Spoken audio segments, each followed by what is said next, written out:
Hey, what's up, guys? Back again with another video. Guys, I have been trying to hold back for a while now, but it's about time to talk about this pre-trib rapture idea. Now, the reason why this is important now, because I'm looking at all the wars that's going on, I'm looking at everything that's going on in the world, and I'm even looking at myself, and everything is going crazy, guys. You know what I'm saying? I be trying to hold myself back from, not stumping people in their heads. You got Iran and US beefing, you feel me? All the prices is going up, you feel me? I had to pump gas the other day. Like, this is crazy, y'all. This is crazy. Like, yo, like, we got Trump as our president. Wait, how did he become president again? How did he become president? I'm trying to figure this out. Like, yo, I be in my bubble, you feel me? I just be working, you know what I'm saying? I just be fighting, you know what I'm saying? I do other stuff on the side too. Like, it's like I just be in my own little world, but like, really, if I really look outside my box, the whole world is going crazy. You know what I'm saying? It's wild. But guys, this pre-trib rapture has been in the end times talk for a while. You know what I'm saying? And before it didn't really matter too much, but now that the end times are really, settling for what it is, like the end of the world really about to come. We about to see World War III. And guys, before all these nukes go, you know what I'm saying, before civil war starts, we're gonna have to nip this pre-tribulation rapture in the mud, because look, like, all need to understand, we need to have faith. You know what I'm saying? We need not to be scared of what's going to happen. You feel me? Like, y'all tripping if y'all thinking y'all about to get zoomed out of this earth before what's about to come. No, you about to see it. I'm about to see it. We about to see this like a movie. You feel me? And y'all ain't about to run away from this. Nah. You see, y'all Gentiles, y'all got saved yesterday. And then y'all think y'all gonna get zoomed out the earth. Pre-trib rapture, come on, man. Y'all, listen, y'all really ran with this for so many years. Your scholars, your teachers, you know what I'm saying? Your pastors, they up here like, yo, they will pick every verse that they can think of. They'll twist it, you know what I'm saying? You ever seen a basketball on your fingertips? Like, this is what they do with the scriptures, y'all. And I've been holding back for years, you feel me? Because the people who actually be trying to teach this stuff, I actually like them. They're charismatic, for real, kind of, and, I'm cool. You feel me? I don't want to, belittle people. I don't want to make them feel dumb. You know what I'm saying? When I see their stupidity, I don't even want to let them know I seen it. I just want to give them a high five and just go about my day, give them a laugh. You know what I'm saying? But it's getting to the point now, these people got to go, bro. And listen, for those who believe in the pre-trib rapture, but y'all can't defend yourselves because you just only listening to your teacher, I just want to let you know, this ain't about you guys. You feel me? You can believe what you want to believe in.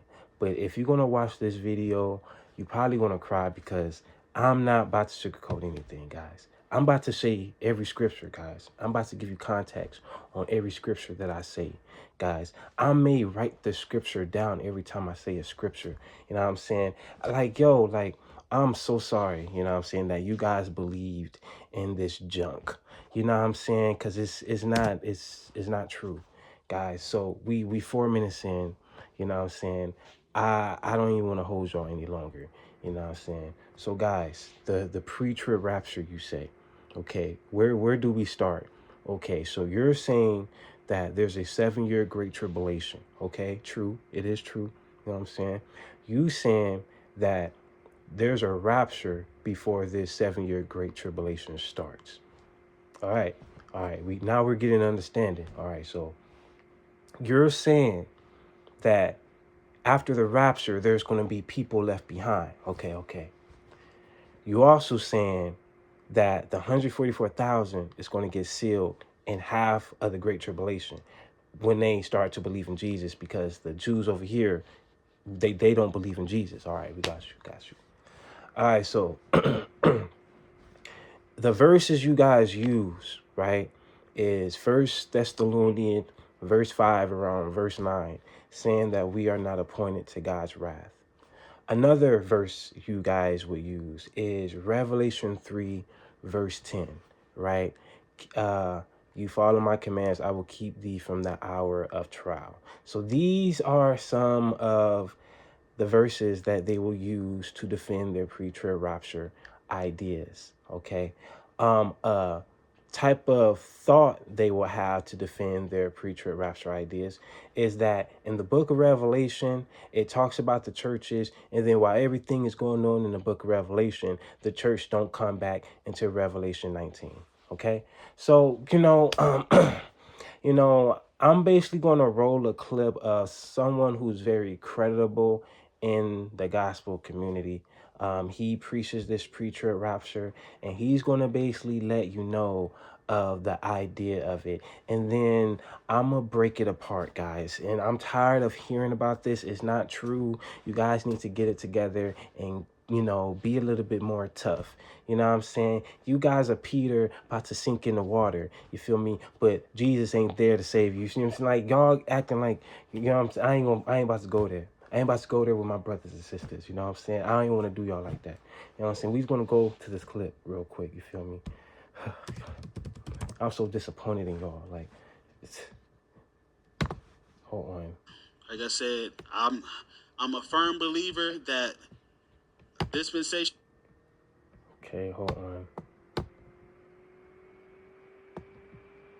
think this is the right one. Hold on. When it comes to the book of Revelation, what are the arguments that are used to say that the church is raptured? Well, one argument that's used over and over again. Well, the church isn't mentioned in the book of Revelation from chapter 4 through chapter 19. Revelation 1, 2, and 3, Right. Jesus is talking about the church. Revelation 4, he says, come up hither. Revelation 5 through 19, 20, no talk of the church until the Lord returns. And you know what? That might sound like it carries. But this is Philip Anthony Mitchell's, bro. This is what he just said. This is the idea that he's using. This is what he's telling the masses about this pre-trib rapture, bro. You know what I'm saying? Guys.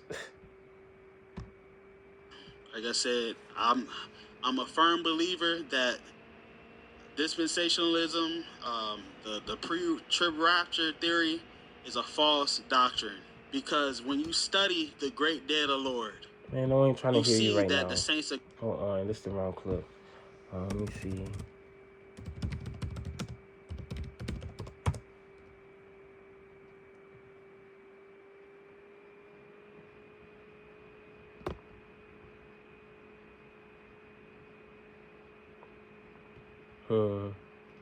If I can find it, I guess I can't find it. Well, guys, if you can't find it, then you see, he will break it down.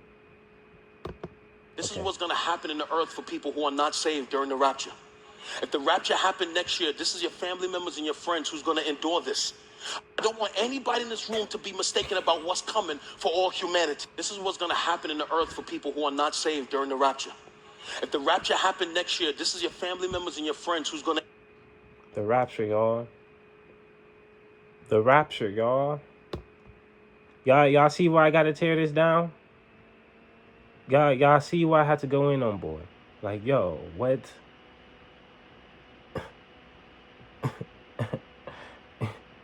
It's crazy, y'all. It's crazy. You feel me? I ain't want to do this.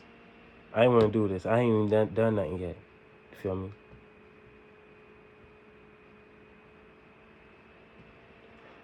All right, man.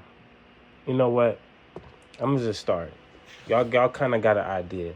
So, guys, these rapture people, they think that that the church is the bride, right? The church is the bride, okay?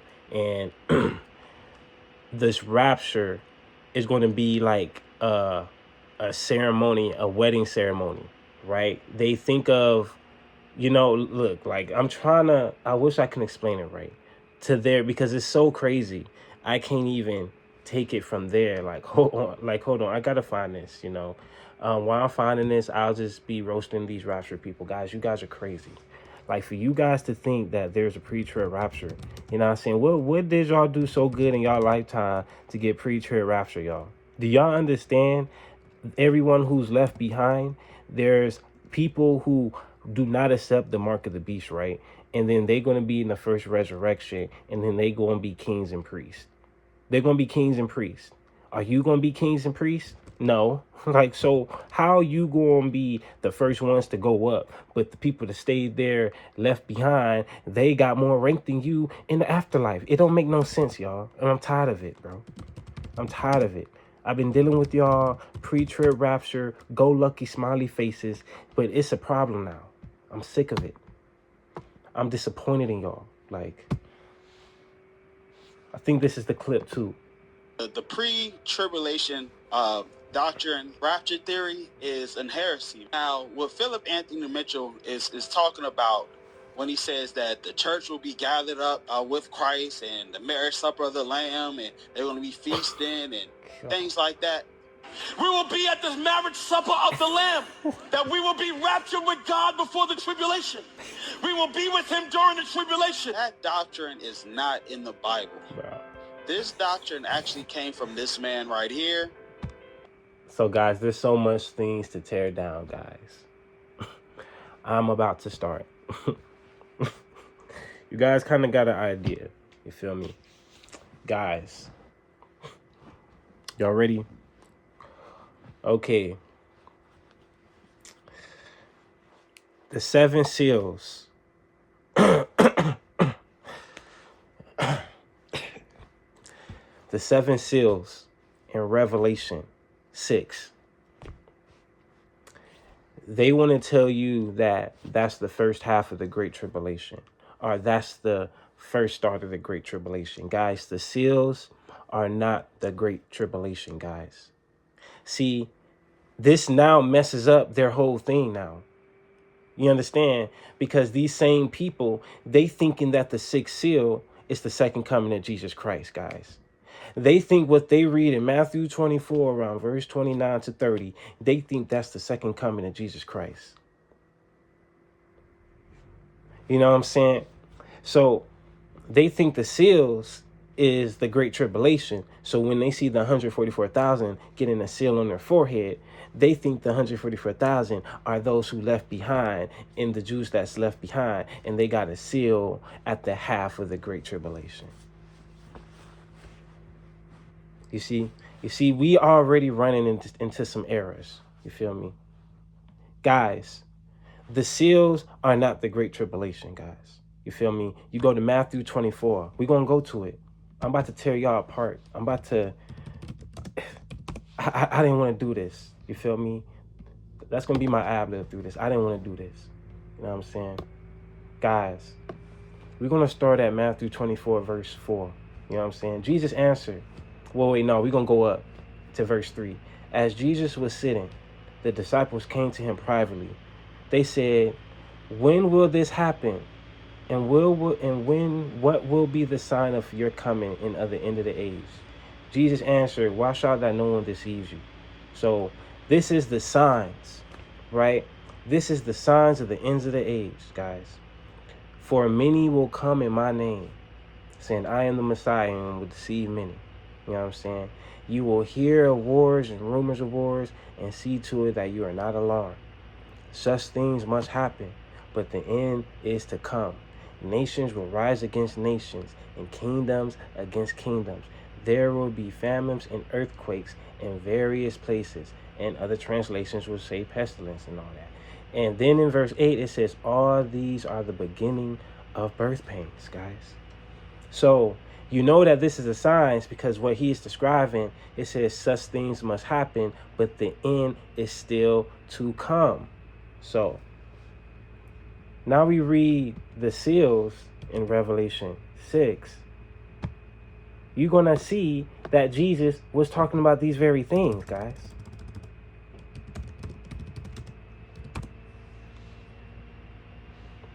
When the Lamb opened... Wait, we go up. I watched the Lamb open the first seal of the 7 seals. Then I heard one of the 4 living creatures saying in a voice like thunder, come. I looked, and there before me was a white horse. Its rider held a bow, and it was given a crown, and he rode out as a conqueror to bend on conquest. So guys, many people will say that this is the Antichrist. It's not the Antichrist, guys. The Antichrist is one person that's going to rule the whole world at a certain point. This is many antichrists. You will hear this in, I believe, the book of Job or First John or something like that. But he says that the antichrist is coming, but right now there are many antichrists. So many people will say that this character that's riding the white horse is trying to imitate Jesus. They are correct, but it's not the Antichrist, guys. This right here is what we just read in Matthew 24. This is the false prophets, guys. So this is what he talks about. We go on to the second seal. When the Lamb opened the second seal, I heard the 7 living creatures say, "Come." Then another horse came out, a fiery red one. Its rider was given power to take peace from the earth, to make people kill each other, right? So we go on. When the Lamb opened the third seal, I heard the third living creature say, "Come." I looked, and there before me was a black horse. Its rider was holding a pail of scales in his hand. Then I heard what sounded like a voice among 4 living creatures, saying, 2 pounds of wheat for a day wages, and 6 pounds of barley for a day wages, and do not damage the oil or the wine. All right. When the Lamb opened the 4th seal, I heard the voice of the 4th living creature say, "Come."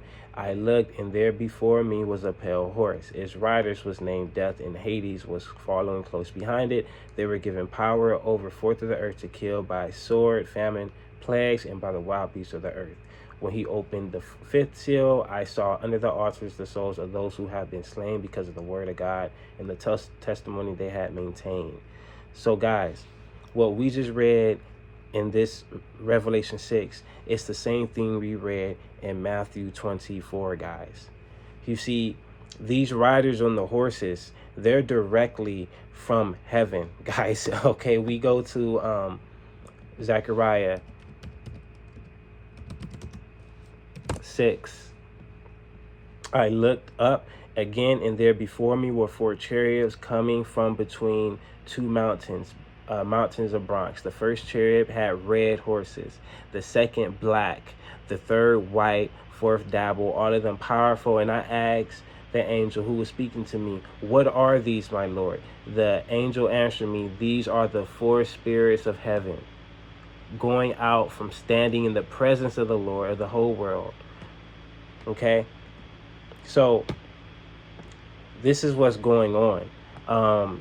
The first horse is not the Antichrist, or the first rider of the horse is not the Antichrist. Okay, so understand that Paul said that he was seeing a strong delusion. Okay, Paul said that in one of his books, and this is nothing new to God, because he had done this before.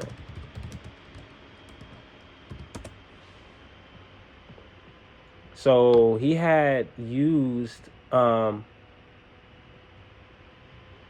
one of his angels to deceive Ahab. If I can go to it.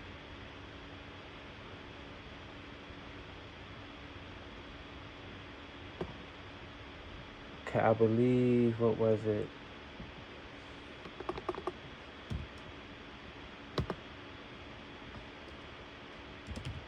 Deceive Ahab. Okay, it's 1 Kings 22.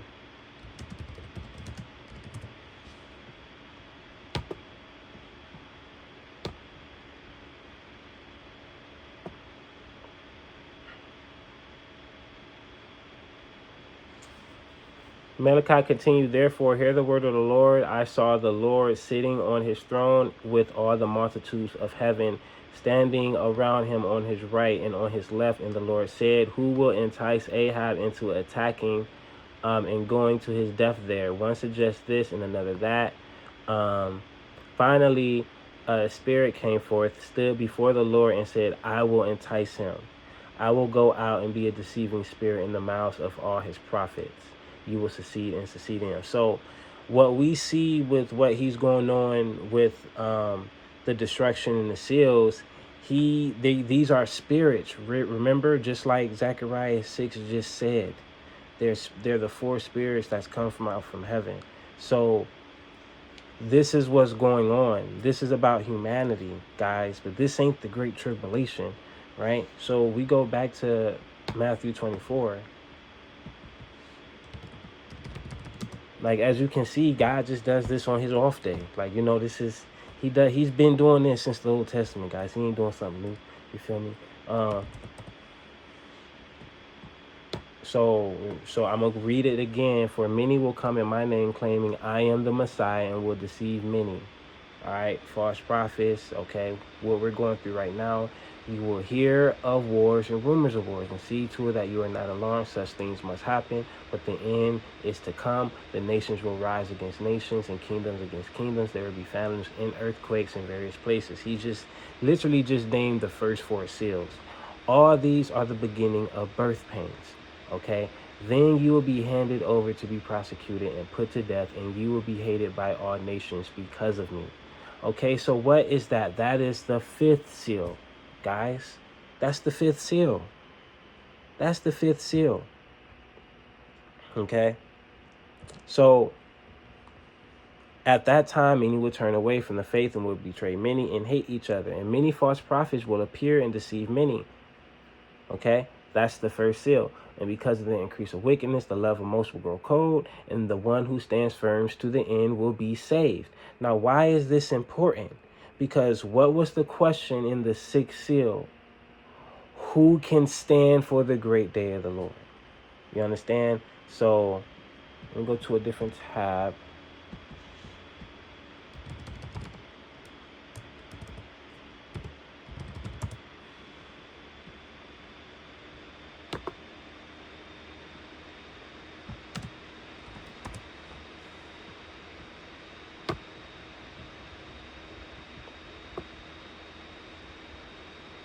It says, what's this? Oh, why did I go to Revelation 1?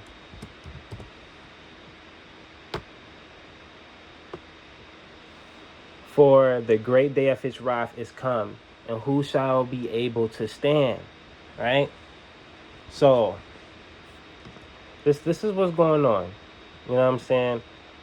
So now we're going to talk about this sixth seal, guys. Now, from a naked eye, it may look crazy.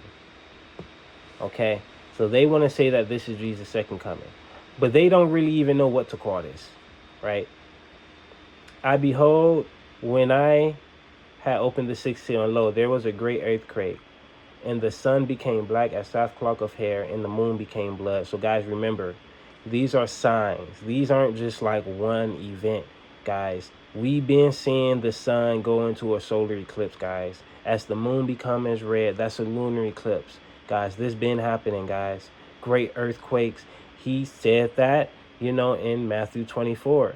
You know what I'm saying? Earthquakes in various places, guys. Understand? You can look up earthquakes in places it normally don't be, and then they be huge, like, like 8, magnitude or something. Like, it be wild. And then it goes on to say, and the stars of heaven shall fall into the earth, even as a fig tree cast on her untimely fig when she is shaken of a mighty wind. And the heaven departed as a scroll when it is rolled together, and every mountain and island were moved out of their place. The kings of the earth, the great men, the rich men, the chief captains, the mighty men, and every bondman, every freeman hid themselves in the dens and in the rocks and on the mountains, and said to the mountains and rocks, fall on us, hide us from the face of him that sit on the throne and from the wrath of the Lamb. Guys, so what people don't understand is Revelation is giving you the timeline that you want. But unfortunately, the rapture is not included in this timeline. So after the seals, guys, it literally says, for the great day of his wrath is come. Who is able to stand? It literally told you that the seals is not a part of this wrath, guys. Do you understand that this literally messes up your whole theology of things? I just literally proved to you in so many different ways, in so many different books of the Bible, that the 7 seals is not part of the 7-year Great Tribulation, guys. So listen, y'all. I have to undo so many things. Like, yo. So guys, remember, Jesus says that this is the birth pains, guys. So this is what the seals are ostensibly are. They're the birth pains, guys. When do you hear about anything about birth in the book of Revelation, guys? The 12th chapter, guys. Revelation 12, the woman giving birth. You understand? So guys, we're going to talk about this. We're going to talk about this woman, and we're going to see some familiar things that we already read about, because this is how you read the Bible, guys. I don't need to play the guess game with you guys. It goes on to say, there appeared a great wonder in heaven, a woman clothed with the sun and the moon under her feet, and upon her head a crown of 12 stars. So guys, clothed with the sun, with the moon, stars. Didn't we just read about this in the sixth seal? We go on. She's being with a child, cried, traveling in birth, and pain to be delivered. And there appeared another wonder in heaven. Behold, a great red dragon, having 7 seals and 10 horns and 7 crowns. Then his tail threw third parts of the heavens and did cast them to the earth. Guys, didn't Jesus talks about falling stars? You get what's going on here, guys? You get what's going on here. Guys, what you're seeing in the sixth seal is the result from Michael and Satan war that you see in Revelation 12, because Revelation 12 is the sixth seal. You guys understand this is messing up everything about the pre-trib rapture idea. Guys, I'm giving you proof and evidence. Guys, I'm literally giving you proof and evidence. Guys, you see that the Revelation 12, the birth pains, is talking about the ending of the seals, guys. Guys, you know why the sixth seal is not Jesus' second coming? Because Jesus' second coming, he comes with horses, guys. He comes with a whole army. That wasn't mentioned. You know what I'm saying? They talked about seeing a throne. Guys, they ain't gonna see no throne when second coming of Jesus comes. He's coming to war, guys. You feel me? You know what I'm saying? Like, he ain't just gonna pop up in the sky and throw out a peace sign. Like, he's coming to lay some stuff down. You feel me? Y'all ain't ready for him. Y'all never was ready for him. You feel me? And let me tell you something. Like, listen, y'all keep acting like Jesus is just this sweet character. Y'all gonna know in his second coming. See, this is why y'all want to get PreTrib Rapture, because y'all don't want to like see him come. You know what I'm saying? But we actually gonna be behind him anyway. But listen, I don't want to keep going on. You know what I'm saying? Listen, Revelation 12, yo. It talks about this prayer, right? And I heard a loud voice saying in heaven, now has come salvation and strength in the kingdom of our God and the power of his Christ, for the accuser of our brethren is cast down, which accused them before our God day and night. So guys, he is now cast down to earth. He don't have power in the second heavens. Now, if you have read Ephesians chapter 6, verse 12, you understand that there's some dark forces in the spiritual realm and all that. Well, guys, that's going to be completely torn down, right? Michael is going to do that when he defeats Satan. But it's not over, guys. He's going to be on earth. And this is what Revelation 12 tells you. And they that overcome by the blood of the Lamb and by the word of their testimony, they love not their lives unto death. So guys, you PreTrib Raptures need to look at this verse and then look at yourself. This is what heaven is worried about. They love not their lives unto death, guys. Y'all think Jesus is worrying about PreTrib rapturing people? You feel me? So I'll go on. Therefore rejoice, ye heavens, ye that dwell in them. Woe to the inhabitants of earth and of the sea, for the devil has come down onto you having great wrath. So guys, that's what you see. And guys, in Matthew 24, you feel me? They want to say that this is the rapture too.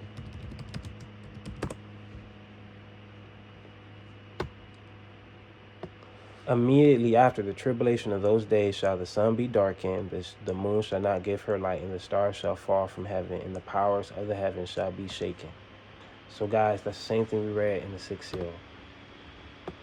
And he shall send his angels with the trumpet, with the sound of a great trumpet, and they shall gather together his elect from the four winds, from one end of the earth to the other. Guys, he was clearly talking about the 144,000 that he gathered in Revelation 7. Okay, so I'm not even going to this back and forth thing with the PreTrib Rapture. I'm just basically breaking down a timeline that they can't fight against, guys. So we're going to keep breaking down this timeline, and you're going to slowly see how there is no room for a PreTrib Rapture, guys. So guys, what's going on is we go to the pre-tribulation rapture kryptonite, guys.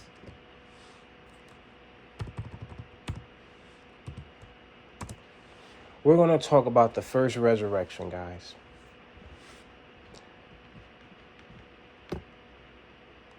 And I saw thrones, and they sat upon them, and judgment was given unto them. And I saw the souls of them that were beheaded for the witness of Jesus and for the word of God, which have not worshipped the beast, neither his image, neither have received his mark upon their foreheads and in their hands. And they lived and reigned with Christ 1,000 years.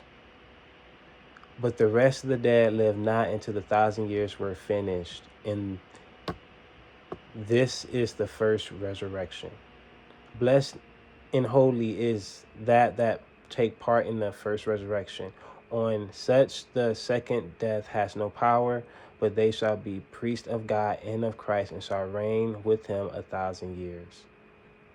So guys, they want to say, since they understand by these verses that this first resurrection that this chapter is bringing to you is saying that this first resurrection is after the Great Tribulation. So you get it, first resurrection. So this really scares the pre-tribulation rapture people, because they understand that, well, they're claiming that there's a rapture, before the Great Tribulation starts, right? You know what I'm saying? But see, the first resurrection is saying that these are actually for the people who did not accept the mark of the beast. So it's after the Great Tribulation. So for you to get raptured, you will need to be resurrected, right? So this is conflicting their idea. So you know what they do, guys? They know, they gonna say, hold on,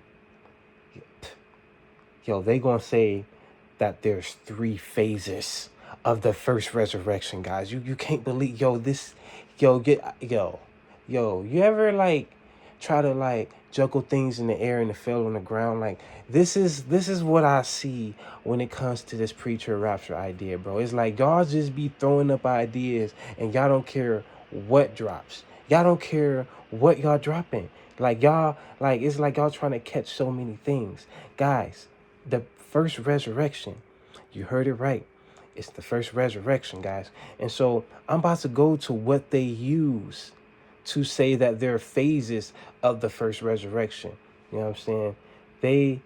They're going to go to Matthew 27. Because they can't say Jesus is the first resurrection, because they understand that Jesus is the first fruits of the resurrection, which means, if you know about the governed bodies and Israelites in the Old Testament, how everything works, when the harvest comes, there's going to be a first fruits, a smaller portion that comes before the harvest is complete and is given to the priest. You feel me? So that is what Jesus is going to. So this first resurrection, he's the first fruits of it. So he is that smaller portion, or he is that thing. He's part of the harvest, but he was cut out first from among it before the completion starts, because he's like the first fruits. He's the best of the best. So that's what they did with first fruits. Go ahead and read about first fruits. But that's why they didn't use Jesus to say, well, Jesus was the first resurrection. So they had to use something else, which is in Matthew 27, because real scholars understand what first fruits means, right? So they had to use this, guys. Matthew 27, around 50. The veil of the temple was rent on twat from the top to the bottom, and the earth did quake, and the rocks rent. The graves was open, and many bodies of the saints which slept arose and came out of the graves after his resurrection, and went into the holy city and appeared among to many. So they want to say that this was a resurrection.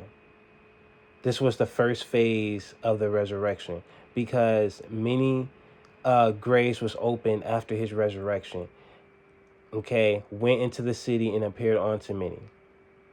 Guys, so what happened here is that they was brought back to life. Guys, that's what happened. Okay, they were brought back to life. They wasn't resurrected. For you to get resurrected, you will need to be in glorified bodies, guys. Okay, this didn't happen. They was just brought back to life. Jesus been bringing people back to life since the gospel started. You know what I'm saying? Yo, so they tried to use Matthew 27 and these people that was brought back to life. It says many bodies of the saint which arose came out of the graves after his resurrection. Guys, their bodies came out of the graves. That's not resurrected, guys. Guys, and look, this is actually a prophecy from the Old Testament of Ezekiel 37. I told you I didn't want to do this, but I got to. Like, you guys are, I'm sweeping this under the rug. Like, I'm about to roll the rug up, you know what I'm saying, throw y'all in the trunk. Like, because I'm tired of this. Like, I'm really tired of this. Guys, we're going to talk about what you guys are trying to say is a resurrection. Now, the Old Testament and King James Version don't always match with me. So we're going to go to a different translation. And it's safe. I'll be wary about different translations sometimes, but in this case, it's fine. The hand of the Lord was on me, and he brought me by the Spirit of God and set me in the middle of a valley. It was full of bones. He led me back and forth among them, and I saw great many bones on the floor of the valley, bones that were very dry. He asked me, Son of man, can these bones live? I said, Sovereign Lord, you alone. He said, prophesy to these bones and say to them, dry bones, hear the word of the Lord. This is what the Sovereign Lord says to the bones. I will make breath enter you, and you will come to life. I will attach tendons to you and make flesh come upon you and cover you with skin. I will put breath in you, and you will come to life. Then you will know that I am the Lord. So this literally telling you what's going on. I looked, and tendons and flesh appeared onto them, and skin covered them, but there was no breath in them. You see what's going on here? He commanded me, and breath entered them, and they came to life and stood on their feet, a vast army. Son of man, these are the bones of the people of Israel.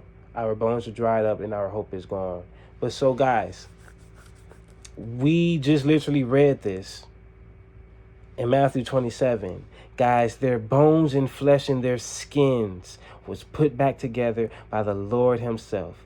Nothing resurrected, guys. You see this? You see how I stumped them in the face with scripture? You see, I don't need to bring up my own idea.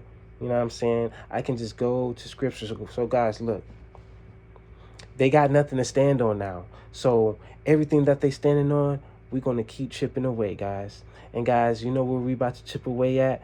This little bride thing they got going on. This church is the bride and all of that. Like, yeah, we're going to talk about that too, guys. Yeah, we're going to go to Revelation 21. You know what I'm saying? I'm really sick of y'all. Like, I've been sick of y'all. You feel me?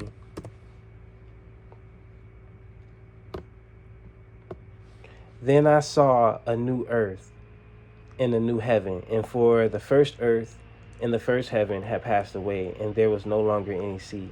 And I saw the holy city, the new Jerusalem, coming down out of heaven from God, prepared as a bride, beautifully dressed for her husband.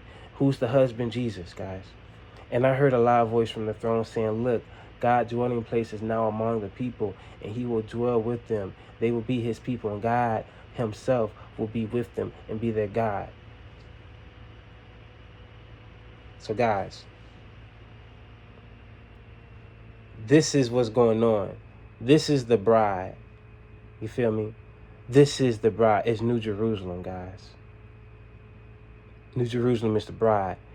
Guys, let's look up to verse 1. Guys, you see, you will understand that it says, "O thou, a new heaven and a new earth." You feel me? Wait, did I say oh thou the first time? I don't know. But it says the first heaven and the first earth passed away. So when New Jerusalem came, it was in the new earth. You get what I'm saying here, brothers and sisters? This little bride thing that the PreTrib Rapture people is trying to bring to you, it don't even happen in our lifetime. It don't even happen in the earth we're on lifetime.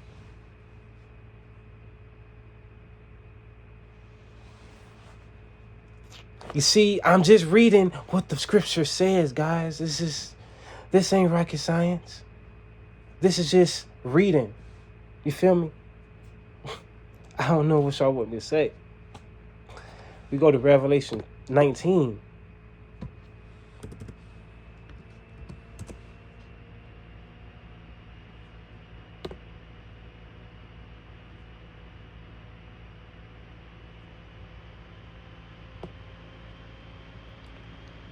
Blessed are those who are invited to the wedding supper of the Lamb.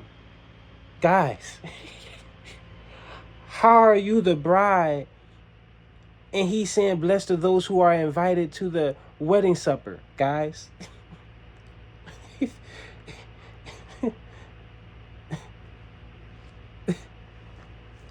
Like, you guys did disappoint me so much, bro. You feel me? Guys, he is saying invite you to the wedding supper. The wedding supper that we read about in Revelation 21.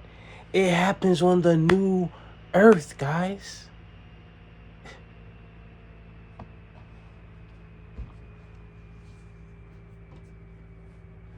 Guys, everything about the PreTrib Rapture, I'm about to tear y'all apart. I told you that.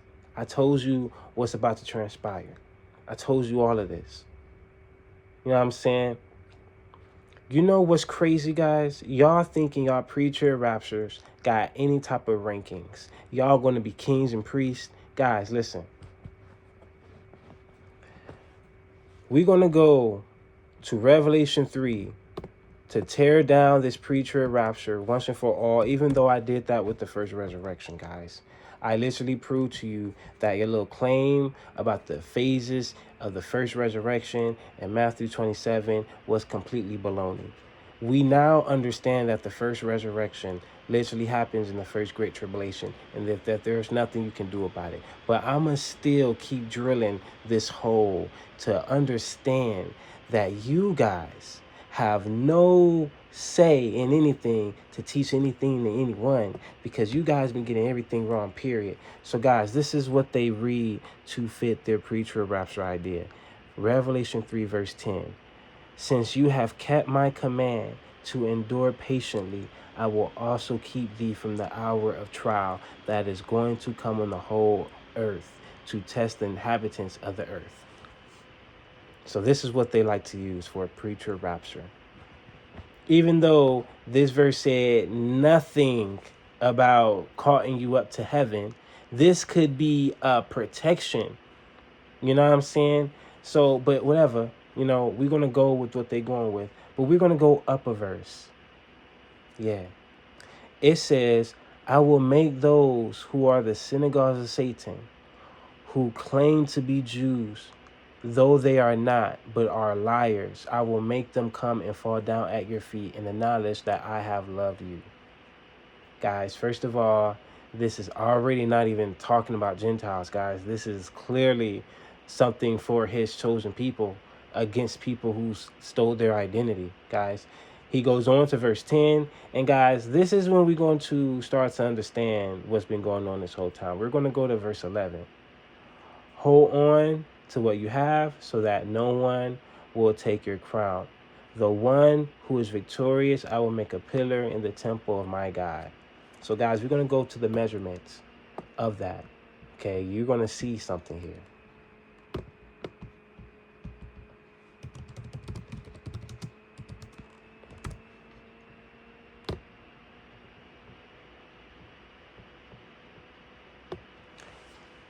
The angel measured the wall using human measurements, and it was 144 cubits. Yes, y'all. Yes, what you're reading about in Revelation 3, verse 10, is actually concerning the 144,000, guys. Yes. Yes. That's what's going on right now. Yes. Because we go on in the verse and it says, I will write them the name of my God and the name of the city of my God, New Jerusalem, which is coming down out of heaven from my God. I will also write on them my new name. Yeah. Yeah, you know what's crazy? That's the 144,000 attribute. Yeah. I looked, and there before me was the Lamb standing on Mount Zion, and with him 144,000 who had his name and his father's name written on their foreheads. Yo, it's like y'all read everything and want to twist it to make it you guys. To make it y'all. And it's not. That verse had nothing to do with y'all Gentiles that just got saved yesterday. You guys have some audacity. You understand? Like, guys, here's more of a reason why this is talking about the 144,000, guys. It's verse 10 itself, guys. Since you have kept my commands to endure patiently, I will also keep you from the hour of trial that is going to come on the whole earth. Guys, we go to Revelation 7.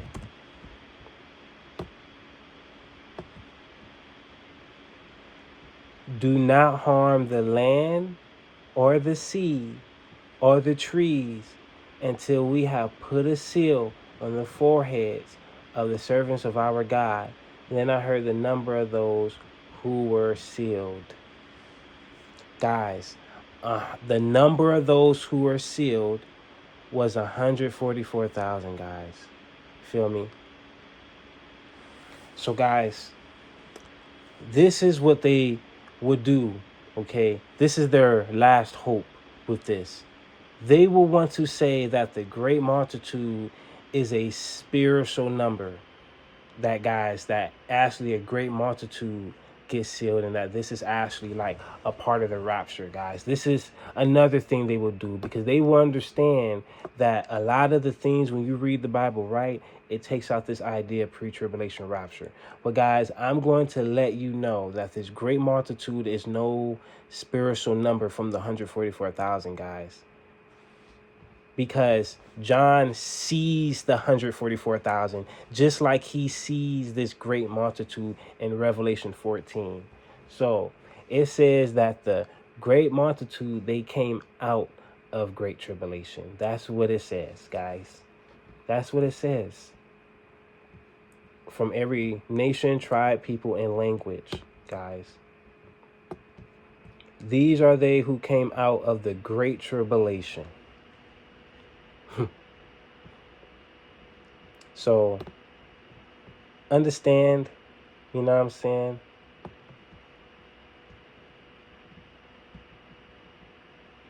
So, we go to Revelation 14.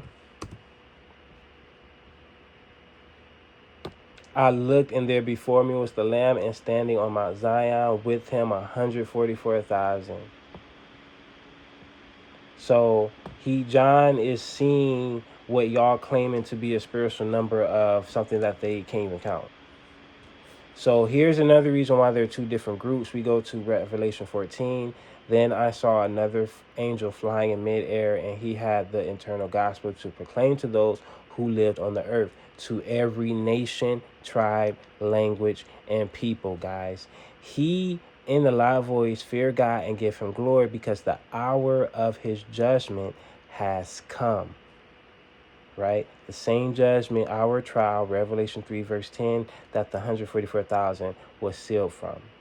Right? And the great multitude came out of great tribulation, and they are being preached to in this hour of trial. You understand what's going on? Guys, I can keep going on. I can really keep going on, and I'm gonna keep going on. We want to talk about the two witnesses, huh? let's talk about it. Let's talk about the two witnesses. Y'all keep saying it's Moses and Elijah. Y'all forever saying that. It's Enoch and Elijah. Like, yo, like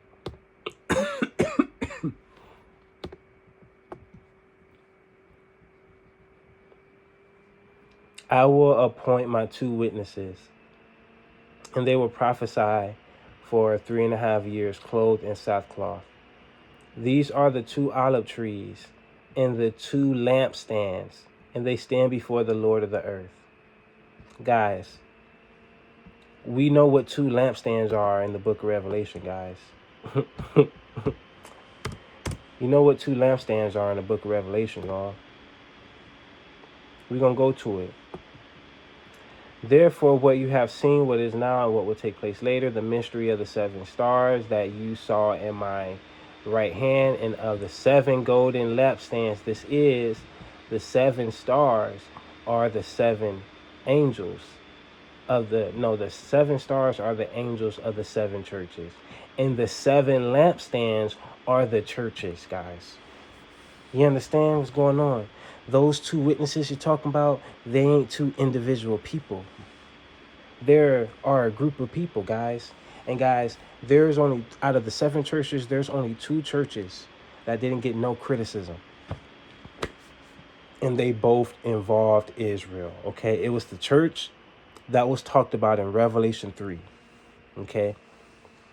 That was the church that didn't get no criticism. And then there's a church that also talked about fake Jews in Revelation 2, and they didn't get no criticism. Guys, they are the two witnesses. And we find out that one of the churches is clearly talking about the 144,000. So guys, that's what's going on.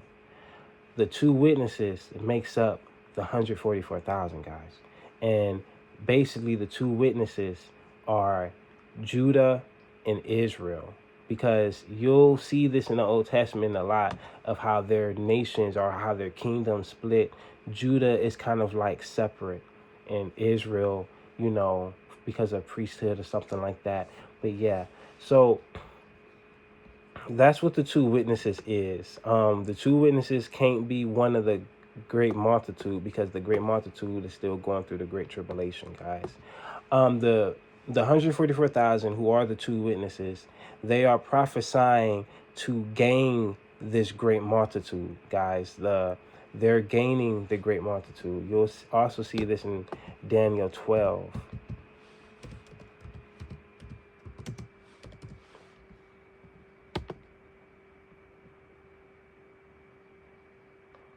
Those who are wise will shine like the brightness of heavens, and those who lead many to righteousness like the stars forever and ever. Okay? The multitude who sleep in the dust of the earth will awake, some to everlasting life, others to shame and everlasting contempt. Okay? So, guys, now I'm just going on a rant to tell you what actually goes on in the end times, okay? So, guys, as you can see that there's no rapture that's happening. There's no rapture that's happening. There's no room for it, because you have the 144,000 who get sealed before the Great Tribulation starts. And then you have the great multitude who comes out of the Great Tribulation, okay? So we understand that there's no group that comes before the 144,000. So I'm really done talking about it. So what happens is that, guys, let's talk about the rapture itself. What is actually the rapture? So guys, you go to 1 Corinthians 15 around verse 50. Paul talks about this mystery. You can also see about the same mystery in Revelation 10. So we understand that at the last trumpet, this resurrection is going to happen. And that same thing that we just read in Daniel 12, some to everlasting shame, some to, everlasting life. So this is when that harvest comes. Okay. So the first resurrection, okay, whoever will be in the everlasting life or whatever. So okay, let me back up. Okay, so guys, there's something called the seven bowls that a lot of your people don't want to talk about because, again, it's very kind of difficult to read. Oh, and another thing I want to talk about with the rapture, they want to talk about this secret thing that Jesus talks about. But guys, the verse that Jesus talks about, thief coming in the night, that is Armageddon. That is actually in Revelation 16. That is talking about his second coming. Guys, Armageddon is war. That's all he's talking about with Armageddon. Armageddon is war. Armageddon is only seen one time in the Bible, and that's in the book of Revelation. And the thief in the night thing, that comes in the book of Revelation, talking about the same thing. So he is basically saying he will come out of nowhere. Guys, the first resurrection happens the seventh trumpet. Guys, after the seventh trumpet, the bowls happen. Guys, the first bowls, what it consists of is judgment on those who took the mark of the beast. Basically is what I'm saying. No saved person will be here during the bowls, guys. So the seventh trumpet happens. Those who are alive in Jesus Christ at the time will be raptured, okay? And those who died for not accepting the mark of the beast, they will be resurrected out the graves, and they will be kings and priests in the 1,000-year millennium. Those who are alive and get raptured up, they will be citizens in this 1,000-year millennium. They will be immortal citizens in this 1,000-year millennium. They will not be kings and priests. If you did not die for Jesus Christ, Revelation 20 was very clear about that. You're not going to be reigning with him. Is no shade to you. He's not bringing you down. He's not belittling you. It's just that you just didn't die for him like they did. And that is just one of their gifts that they get, is to reign with him. Now, the 144,000, they are more set apart. They will be living under God. They will be living in the temple. They will be living, y'all, us, we will be in the outer courts. The 144,000 will be in the inner courts. Guys, the outer courts cannot be measured. So that's what's kind of going on. So, guys, now, as far as the armies and stuff, I don't know what the army of Jesus Christ is going to consist of, but Zechariah said that there's going to be an army of that all the holy ones will be with him. So, what we read in Revelation 19 is that there's going to be different sections of armies coming with him. Now, it said armies in plural, right? Armies. You don't really see armies in a plural sense unless we're talking about armies going against each other. But in this case, Jesus is coming with like sections of different armies, which will be a lot of people. Think of what one army is in our time of day. You know what I'm saying? So he is going to be overkill in his second coming. So guys, we're not really going to be here for his second coming. No one should be here for his second coming.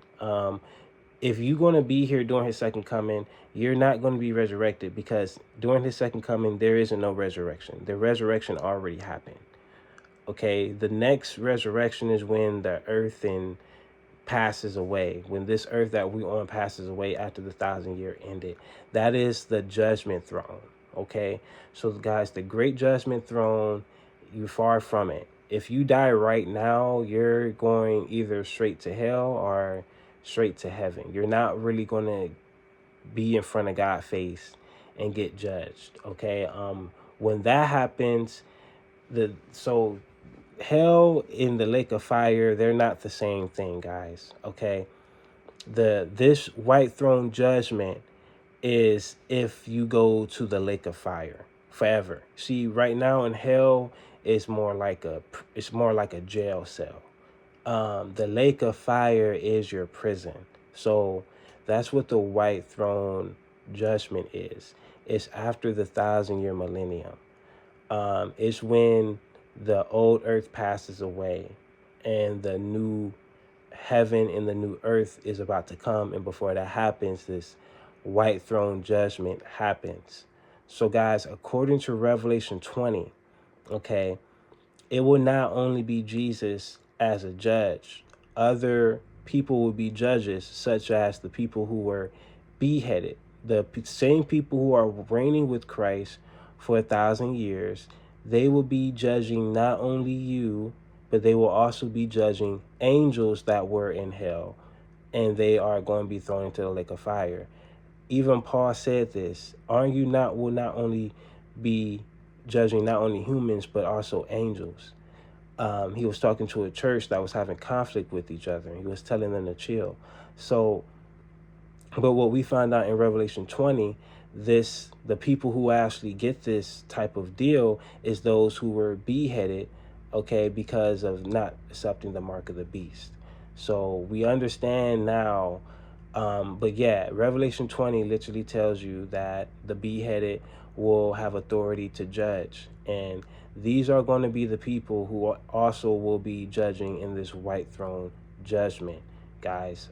So that's what the white throne judgment is. Now, hell, you're not going to go into God's face and he's going to give you a sentence and nothing. You're just going to go straight to hell if you do go to hell. Or you're just going to go straight to heaven or whatever.